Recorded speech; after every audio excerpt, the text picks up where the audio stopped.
বিসমিল্লাহির রহমানির রহিম। আসসালামু আলাইকুম। আমি শাহিন দুবাই থেকে বলছি। তাসনিয়া ব্লগের থেকে আপনাদেরকে আবারও স্বাগতম জানাচ্ছি। আমার ভালোবাসার প্রিয় আপু ভাইয়ারা, সবার কী অবস্থা? সবাই কেমন আছেন? কাছে দূরে যে যেখানে আছেন আলহামদুলিল্লাহ অনেক বেশি ভালো আছেন। আমিও আলহামদুলিল্লাহ আমাদের পরিবারের সবাইকে নিয়ে বেশ ভালো আছি। নতুন আরেকটা ভিডিও নিয়ে হাজির হয়ে গেলাম আপনাদের মাঝে। আশা রাখতেছি আজকের ভিডিওটা আপনাদের কাছে খুব ভালো লাগবে। এই বছর কালো গরুর মাংস ভুনাটা কিন্তু খাওয়া হয় নাই, তো একটু লেট করে ফেলছি এগুলা শুকাইতে আর কি। তো বাচ্চাকে নিয়ে আমি বিকালে যখন টিউশনে গেছি তখন আমার চা ফ্রিজের থেকে বের করে রাখছে। টিউশন থেকে এসে তারপর এগুলা ধুয়ে আর কি পরিষ্কার করে নিলাম। কোরবানির দিন মাংসগুলা কুটে বেছে পরিষ্কার করে আমার যা রাখছে। তো মাংসগুলা আজকে রান্না করে নেব। এখানে বড় থেকে একটা হাঁড়ি নিয়ে নিছি, তো হাঁড়িতে সবগুলা মাংস আর কি নিয়ে নিচ্ছি। মাংসগুলা কিন্তু এই সাইজেরই কেটে নিছি। মাংসগুলা যেহেতু ঝুলের থেকে তুলে শুকাই ফেলবো, তো সেজন্য একটু বড় সাইজের করে কেটে নিছি। এখানে পরিমাণ মতো নারকেল বাটা দিয়ে দিলাম, আদা বাটা, রসুন বাটা, তারপর পেঁয়াজ কুচি। এবার দিয়ে দিচ্ছি মশলার গুঁড়া পরিমাণ মতো। যে কোনো সময় যদি গরুর মাংস রান্না করি আদার পরিমাণটা একটু বেশি করে দিই। তো এখন দিয়ে দিচ্ছি লবণ পরিমাণ মতো। এবার দিয়ে দিব হলুদের গুঁড়া।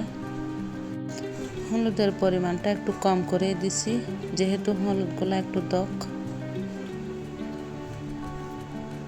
এবার দিয়ে দিচ্ছি লাল মরিচের গুঁড়া। তো মরিচের কালারটা কিন্তু মাশাআল্লাহ খুব সুন্দর লাগতেছে, আর মরিচটাও মাশাআল্লাহ খুব ভালো। এগুলা কাশ্মীরি মরিচের গুঁড়া। মরিচ মশলাটা, আদা রসুন তারপর পেঁয়াজ এগুলা দেওয়া হয়েছে। এবার ভালো করে একটু মেখে নিচ্ছি। এখনও তেজপাতা, দারচিনি এগুলো কিন্তু দিই নাই, তো এগুলো দিব। এগুলো দেওয়ার আগে একটু ভালো করে মেখে নিচ্ছি।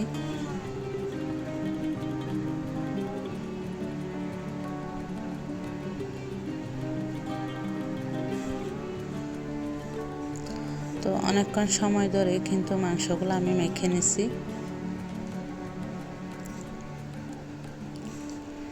তো মাখা কিন্তু কমপ্লিট হয়েছে। এবার দিয়ে দিব তেল।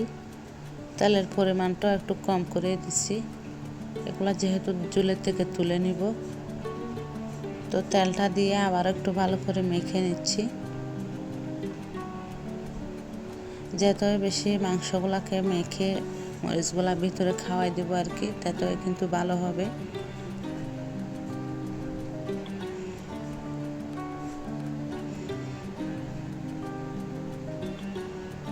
এবার দিয়ে দিচ্ছি তেজপাতা, দারচিনি, এলাচ, লং।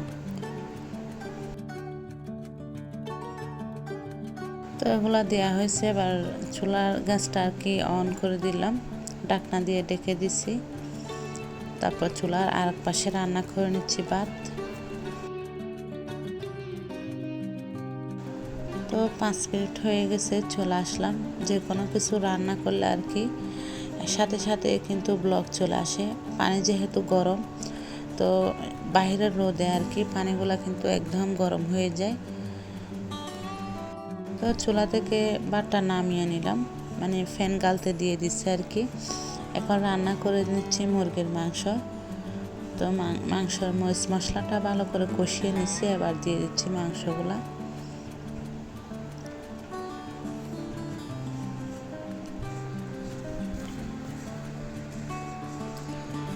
তো এক হাতে ভিডিও করতেছি আর এক হাতে কাঠি দিয়ে নাড়াচাড়া করতেছি আর কি মাংসগুলা আস্তে আস্তে করে। আমি জানি না আমার আজকের ভিডিওটা কেমন হয়েছে, অবশ্যই কমেন্ট করে জানাবেন।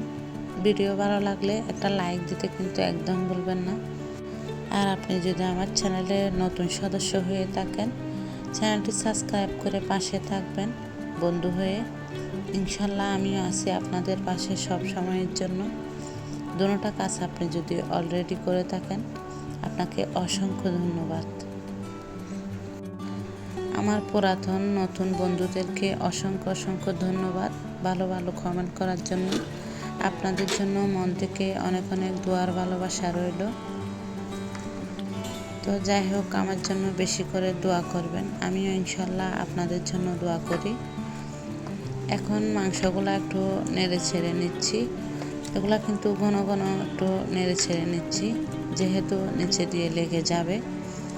তো খাঁটি যেটা দিয়ে নাড়াচাড়া করতেছি মাংস, তো সেটা কিন্তু শাশুড়ি মায়ে দিছে, দেশে থেকে পাঠাইছে, এরকম 2-3টা পাঠাইছে। যখনই রান্না করি না কেন তখনই কিন্তু ওনার কথা মনে পড়ে।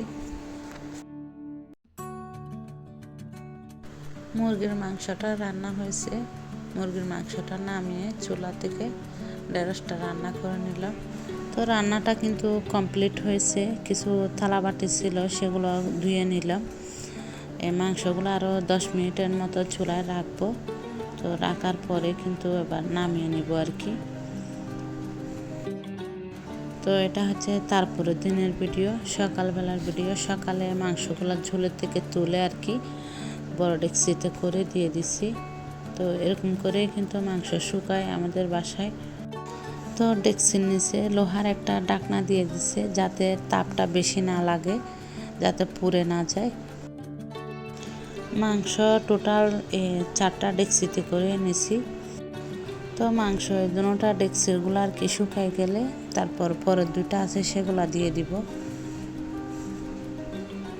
আপনাদের বোঝার সুবিধার্থে আমি একটু নিচের থেকে ভিডিও নিছি। একটাতে ঢাকনা দিয়ে দিছি, আরটাতে তাওয়া দিছি আর কি। আগে যেগুলা দিছি মাংস সেগুলা কিন্তু শুকাই গেছে, এখন এগুলা দিয়ে দিছি। গরুর মাংসগুলা শুকাইয়ে কতগুলা হয়েছে টোটাল, সেটাই আপনাদের সাথে পরবর্তী ভিডিওতে শেয়ার করব। আজকের মতো এখানে বিদায় নিচ্ছি। আপনারা সবাই ভালো থাকবেন, সুস্থ থাকবেন, সবার জন্য দোয়া রইল। কোনো কিছু যদি ভুল ত্রুটি হয় ক্ষমা সুন্দর দৃষ্টিতে দেখবেন। আল্লাহ হাফেজ, আসসালামু আলাইকুম।